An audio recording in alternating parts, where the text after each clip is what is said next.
J'espère que vous allez bien, j'espère que vous vous portez bien. J'essaie de faire cette vidéo en toute urgence parce que les événements s'accélèrent malheureusement et l'actualité algérienne elle est en train de connaître des épisodes, pas de complexité mais de tension extrême. La tension est extrême, notamment dans l'affaire de Saïd Narza qui est en train de devenir un scandale d'État, qui est en train de provoquer des dérives tout simplement inacceptables et très inquiétantes pour la stabilité du pays, et ça avec des pratiques notamment qui sont condamnables et immorales, et que nous aimerions bien que ces pratiques cessent et s'arrêtent parce que l'Algérie est vraiment beaucoup plus grande que cela et notre pays ne vaut pas vaut beaucoup mieux, en tout cas il vaut beaucoup mieux que toute cette mauvaise publicité qui est en train de se mettre en place à travers ce scandale. Il était prévisible que l'incarcération de Saïd Narza allait choquer, indigner, notamment ses proches, notamment les membres de sa famille, que cette affaire allait générer des polémiques extrêmement violentes et de ces polémiques-là, des scandales ou des informations scandaleuses et compromettantes allaient jaillir. Pour une raison simple, Saïd Narza n'était pas n'importe qui. Saïd Narza a été depuis de longues années, je dirais, au moment elle connaît Tebboune, elle connaît Abdelmajid Tebboune depuis 10 ans. Elle est bien introduite au sein des arcanes du pouvoir algérien depuis au moins 15 ans. Donc elle a des proches, elle a accédé à des dossiers, elle a assisté à des scènes, elle a participé directement ou indirectement à énormément d'événements politiques et sécuritaires et économiques d'une sensibilité très assumée, d'une sensibilité accentuée. J'essaie d'utiliser les termes les plus importants et les plus justes pour être très pédagogue et pour être juste parce que la situation est effectivement grave. Pourquoi elle est grave? Alors parce que nous venons d'apprendre aujourd'hui que 6 membres de la famille de Saïd Narza ont été arrêtés par la police, par la DGSN, alors qu'ils se sont rendus à l'hôpital Mustapha Bacha dans l'espoir de la voir. Déjà il y a un flou juridique parce que Saïd Narza, au moment où le juge a ordonné son placement en détention, son incarcération, elle n'était pas dans un salle d'audience, et selon plusieurs juristes, il y a eu une polémique entre différents avocats et différents juristes que nous avons d'ailleurs interrogés sur les réseaux sociaux. Tout le monde s'interroge sur le bien fondé, la légalité du mandat de dépôt qui a été prononcé à l'encontre de Saïd Narza, étant donné qu'elle n'était pas dans la salle d'audience, elle était hospitalisée, elle était même placée en réanimation dans une aile de l'hôpital Mustapha Bacha. Cette aile, elle est dédiée aux détenus. Donc les services de sécurité, la justice, les juges ont placé en détention Saïd Narza avant même que le verdict de la cour d'Alger de son procès ne soit rendu public.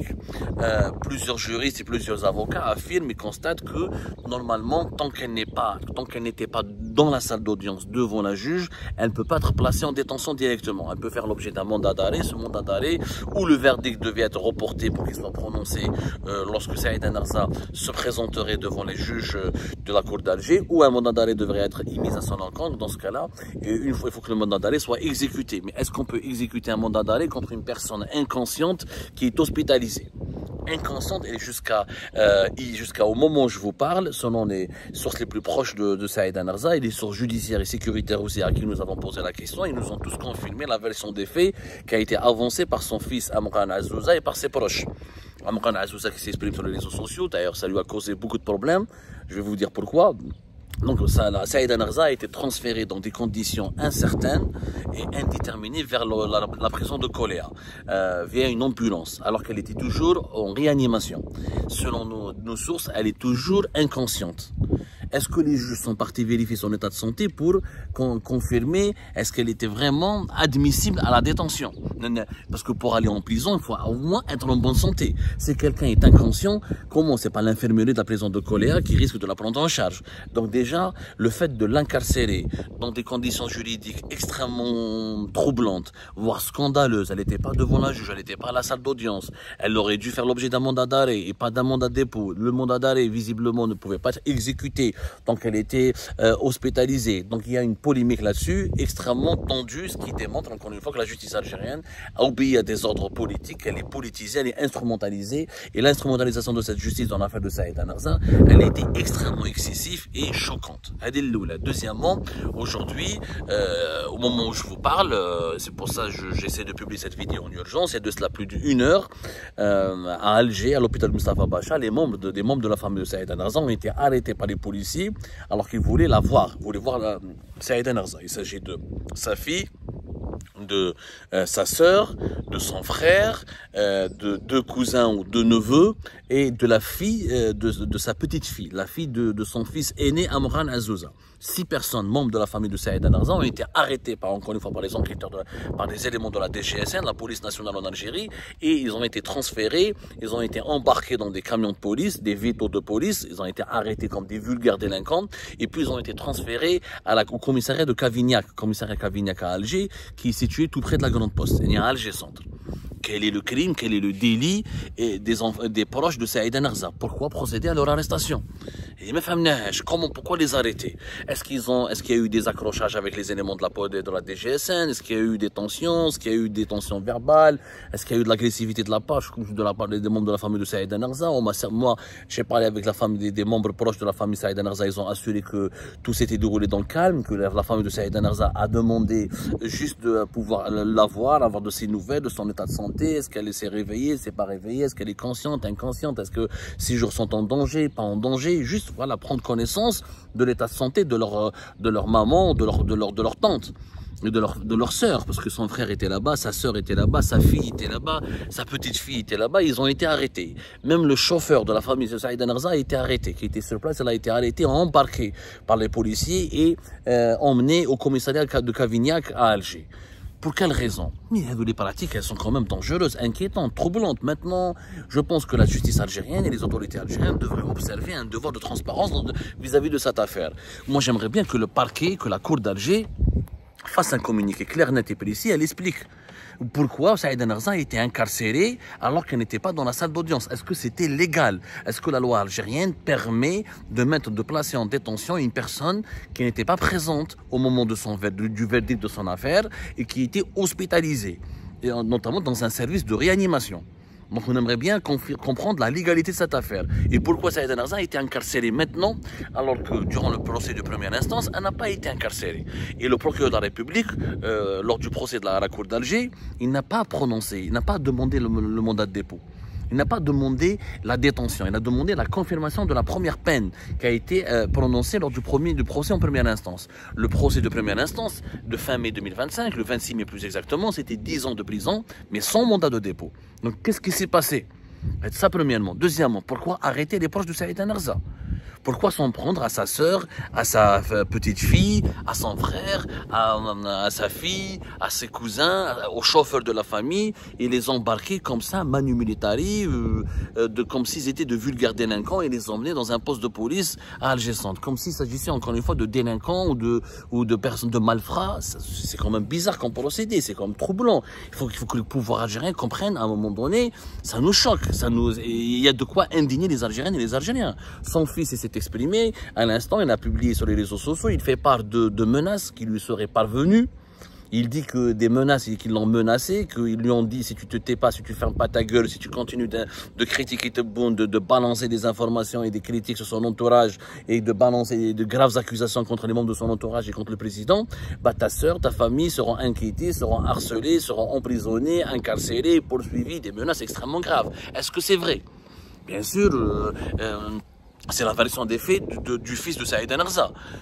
Quand je vois l'arrestation et l'embarquement, quand la police embarque les proches de Saïd Narza et les membres de sa famille, quand son fils avance ce genre d'accusation, on est malheureusement, je dis bien malheureusement, on est tenté de le croire. Il a l'air d'homme. Mouch Saraf, l'hôpital de Mustafa Bacha. Wallahi Saïd Narza. Est-ce qu'elle est en bonne santé? Est-ce qu'elle n'est pas en bonne santé? Quand même, la justice, il y a un ministère. Il y a l'inspection générale du ministère de la Justice. Il y a la cour d'Alger. Il y a des juges qui peuvent se déplacer sur place, qui peuvent nous informer l'opinion publique. Les Algériennes et les Algériens ont le droit de savoir qu'est-ce qui s'est passé dans l'affaire de Saïd Narza. Qu'est-ce qui se passe en ce moment à l'hôpital de Mustafa Bacha? Pourquoi sa famille fait l'objet d'un acharnement sécuritaire et judiciaire inédit?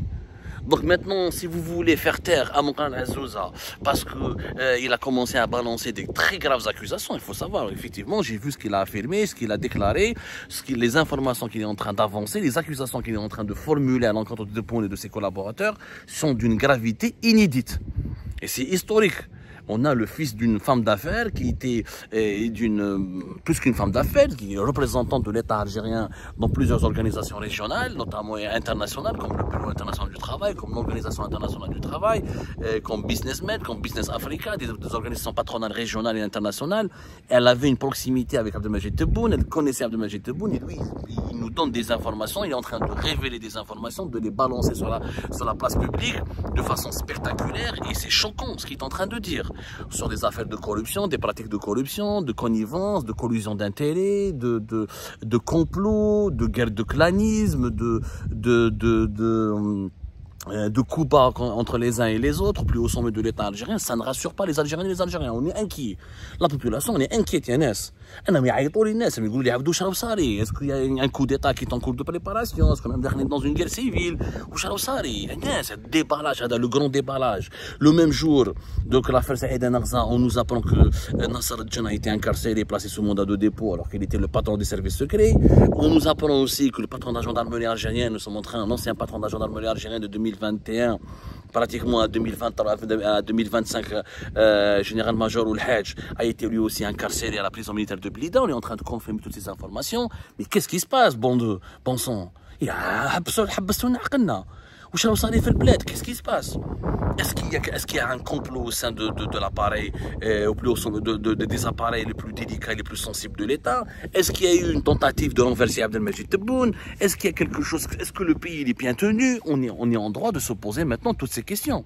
C'est pas normal. Ces emprisonnements spectaculaires de personnalités nationales, militaires et civiles, politiques et du monde économique qui sont influentes, qui ont occupé les devants de la scène durant ces 5 ou 6 dernières années, et on les emprisonne comme ça de façon aussi spectaculaire, brutale, comme s'il y avait une purge qui a été menée en toute urgence parce que le pouvoir se sentirait en danger, il se passerait quelque chose, des manœuvres de déstabilisation dangereuses. On a envie de savoir, de comprendre. Et pourquoi on veut faire taire le fils de Saïd Narza? Maintenant, d'abord, mettez-vous à sa place. Moi, je comprends que ces accusations peuvent ébranler, toucher, blesser, offenser l'entourage de Tebboune, mais mettez-vous à sa place. On a pris sa mère, on veut mettre en prison sa mère. Et sa mère, elle est en réanimation et on veut la transférer vers la prison de Koléa. Et on l'a incarcérée, condamnée à 4 années de prison ferme pour une femme qui a 63 ans, une mère de famille. Elle et ses enfants sont condamnés à la prison ferme. Elle a fait déjà 2 AVC. Comment voulez-vous qu'il ne pète pas les plombs? Comment voulez-vous qu'il ne s'énerve pas? Comment voulez-vous qu'il ne se révolte pas? Est-ce que tout ce qu'il dit, est-ce qu'il est vrai? Moi, je n'ai pas pour le moment les moyens de le vérifier. On est en train de vérifier. On va vérifier toutes les informations qu'il a avancées pour comprendre est-ce qu'il dit vrai ou il dit pas vrai. Mais quoi qu'il arrive, si on veut le faire taire, c'est pas en utilisant ses proches. Ça n'a pas suffi de mettre Saïd Narza et ses enfants en prison. On va encore toucher à sa sœur, à sa fille. On peut pas incarcérer toute la famille de Saïd Narza quand même. J'ai l'impression qu'on veut incarcérer toute la famille de Saïd Narza. C'est pas possible, c'est inimaginable. Ça rentre pas dans la tête. Sauf si l'Algérie a basculé dans une dimension totalement de folie collective qui s'expliquerait par une grande instabilité interne au sein du pouvoir. En tout cas, en ce moment, il y a une fragilité, on sent une nervosité, on sent une très grande nervosité qui s'explique par une fragilité à l'intérieur même du pouvoir algérien. Que se passe-t-il? Nous sommes en train d'essayer de trouver les informations les plus fiables parce qu'il y a trop de manipulations, trop de rumeurs, trop on a dit ceci, peut-être, on ne sait pas. Nous, non, on peut pas, on n'a pas envie de faire paniquer la population, on n'a pas envie de créer la panique ni de semer l'angoisse, on a juste envie de communiquer des informations qui soient vraies.